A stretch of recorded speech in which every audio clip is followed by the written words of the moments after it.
আজকে আবার একটি আচারের রেসিপি নিয়ে চলে আসলাম। জলপাই ফুরিয়ে যাওয়ার আগেই এই চাটনিটা বানিয়ে সংরক্ষণ করতে পারবেন বছর জুড়ে। বলা হয় সারা বছরের জন্য, কিন্তু চাটনিটা এত টেস্টি হয় দিন কয়েক বাদেই এটা ফুরিয়ে যায়। আসসালামু আলাইকুম, তাসলিমা সিম্পল কিচেন থেকে তাসলিমা বলছি। মশলার ব্যবহারে কিছুটা ভিন্নতা রেখে আজকের মজাদার ও রসালো চাটনির রেসিপিটা আপনাদের সাথে শেয়ার করতে যাচ্ছি। প্রথমে আমি প্রায় 2 কেজি আন্তা জলপাই ভালো করে ধুয়ে পরিষ্কার করে ঝরা দিয়ে রেখেছি। অবশ্যই জলপাইটা ভালো মানে নিতে হবে আর মশলাগুলো ফ্রেশ নিতে হবে, তাহলে আপনার ফ্লেভারটা খুব সুন্দর আসবে চাটনিতে। আর আমি যখন জলপাইটা ধুয়েছি তখন এর বোটাগুলো ফেলে সুন্দর করে ধুয়ে রেখেছিলাম। এখন আমি চুলায় একটু গরম পানি বসিয়ে রেখেছিলাম, সেটার মধ্যে আমার জলপাইটা সিদ্ধ করতে দিয়ে দিব। জলপাইটা অবশ্যই খুব ভালো পরিমাণে সিদ্ধ করতে হবে, তাহলে আপনি জলপাইটা যখন ম্যাশ করবেন খুব ভালোভাবে এটা নিমেষ হয়ে যাবে।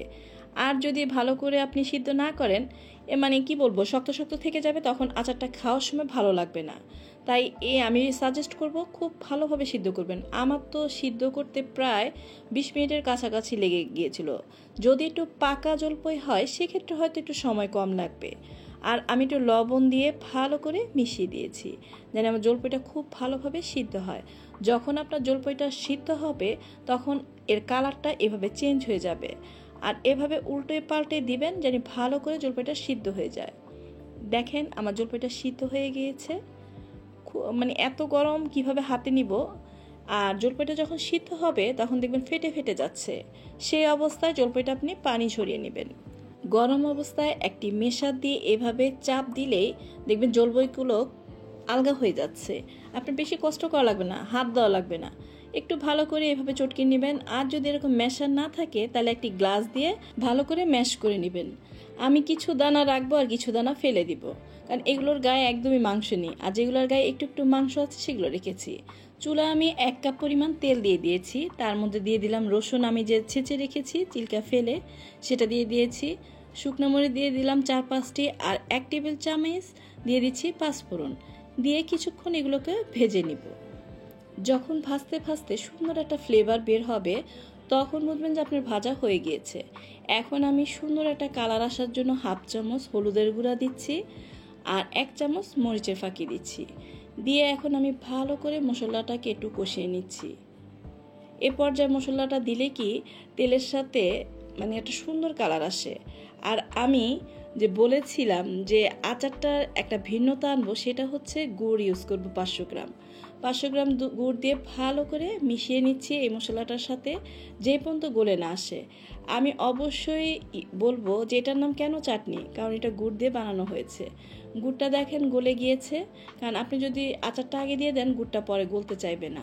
এ পর্যায়ে দিয়ে দিচ্ছি সরিষা গুঁড়া 2 চামচ, আর আমি পাঁচফোড়ন, মিষ্টি মৌরি, শুকনো মরিচ দিয়ে যে ফাঁকিটা করেছি আগের রেসিপিতে, সেটা করে দেখানো আছে, সেটাই দিচ্ছি। ওইখান থেকে দিয়ে দিচ্ছি 2 চামচ, দিয়ে ভালো করে নেড়ে চেড়ে দিচ্ছি।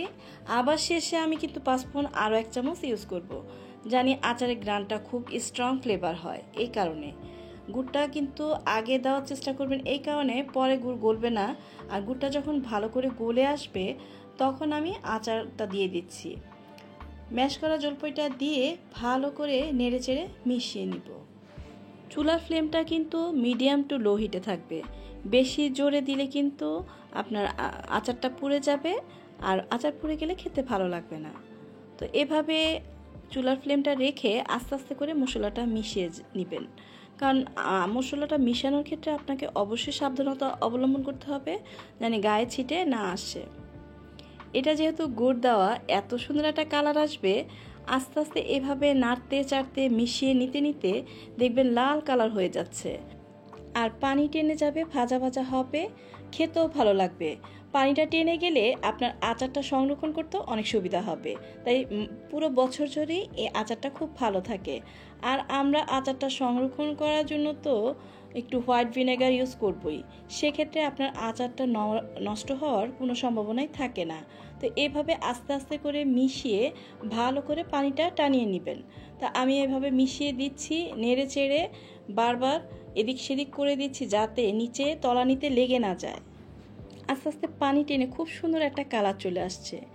আমি এ পর্যায়ে আচারের টেস্ট বাড়ানোর জন্য একটু বিট লবণ দিয়ে দিচ্ছি, 1/2 চামচের মতো। এটা দিলে আচার এত টেস্টি হয় যা বলার মতো না। আর দিয়ে দিচ্ছি চিলি ফ্লেক্স 1 টেবিল চামচ। আর আচারের যে স্পেশাল মশলাটা করে রেখেছিলাম সেটা দিয়ে দিচ্ছি 1 চামচ। তো এরকম যদি আপনি শেষে একটু আচারের মশলা মিক্সড করেন তো আপনার আচারটা তো অবশ্যই স্পেশাল একটা ঘ্রাণ আসবেই। আর ভিনেগার 2 টেবিল চামচ ইউজ করে ভালো করে মিশিয়ে নিচ্ছি। আপনি যদি আচার পরিমাণে কম বানান সেটা তো আপনার শেষ হয়ে যাবে, তখন সেক্ষেত্রে ভিনেগার ইউজ না করলেও চলে।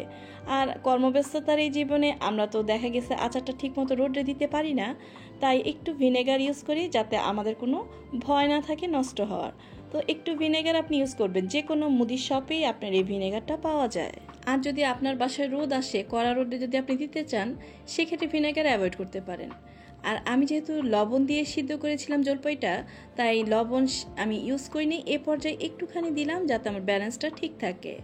আর আপনি যে পাত্রে আচারটা সংরক্ষণ করবেন সেটা অবশ্যই কাচের পাত্র হতে হবে, সেটা ভালো করে ধুয়ে মুছে নিতে হবে এবং অবশ্যই গরম পানি দিয়ে বয়মটিকে জীবাণুমুক্ত করে নিলে আরও বেস্ট হয়। সেক্ষেত্রে আপনার আচার নষ্ট হবে না। আমি অবশ্য ফ্রিজে রাখি, তো আমি প্লাস্টিকের বয়মে রাখলেও সেটা নষ্ট হয় না। দেখেন এভাবে তেলটা ভেসে উঠবে, তখন বুঝবেন যে আপনার আচারটা হয়ে গিয়েছে পারফেক্টলি। এখন আপনার পরিবেশনের পালা। ঠান্ডা হলে তারপরে আপনি যে কোনো জারে রাখবেন বা বয়মে রাখেন বা বাটিতে রাখেন, যেটাতেই রাখেন, আচারটাকে অবশ্যই ঠান্ডা হতে দিবেন, তারপরে আপনি সংরক্ষণ করবেন। তো এরকম নিত্য নতুন রেসিপি যদি পেতে চান আমার চ্যানেলটিকে সাবস্ক্রাইব করে আমার পাশেই থাকবেন। আর ভালো লাগলে লাইক দিয়ে ফ্রেন্ড অ্যান্ড ফ্যামিলির সাথে শেয়ার করবেন। আচারের কালারটি যেমন দুর্দান্ত হয়েছে, বাসার সবাই খুব পছন্দ করেছে। চুলা থেকে নামানোর পর থেকে খাওয়া স্টার্ট। রেসিপিটি ফলো করে আপনিও বানিয়ে ফেলতে পারেন এরকম মজাদার আচার। আর খিচুড়ি পোলাও বা এমনিতেও খেতে খুব মজার হয়। এটা যে কোনো কিছুর সাথে এটা এনজয় করা যায়। তো আমার জন্য দোয়া করবেন, আর আমি যেন নতুন নতুন এরকম রেসিপি নিয়ে আপনাদের সামনে হাজির হতে পারি। আজকে এ পর্যন্তই, বিদায় নিচ্ছি। আল্লাহ হাফেজ।